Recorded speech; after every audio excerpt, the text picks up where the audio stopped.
Um, jobs is a more complex issue than it used to be because technology has changed the world at warp speed, and so the requirements for good jobs have changed, starting with early education and migrating all the way up through the need to improve technology skills. So no, it's never going to go back to what it was, but I think there is the potential for the jobs picture to improve over what it is, but it's going to be a long slog, and it really is going to start in the classrooms, not in the halls of on the halls of Wall Street. Well, what do you think is the biggest reason why we're not going to have jobs come back to the way they were before? Is it because there's this really, really big skills gap here? Yeah, there's a tremendous skills gap.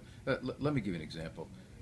In our bank, we have 2,000 employees in our bank, and it's a sort of medium-sized bank by United States standards, the 90th largest bank in the country, right? In order for us to create the amount of material that we need to create today to satisfy our shareholders and regulators in the outside world, 20 years ago, we would have needed 5,000 people to create that information.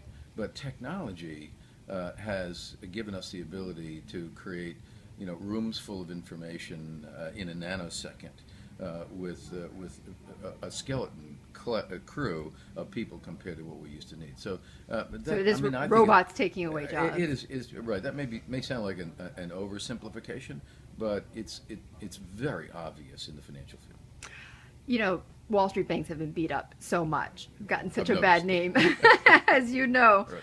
How do you convince a young person today that it's a good job to want to have a job on Wall Street?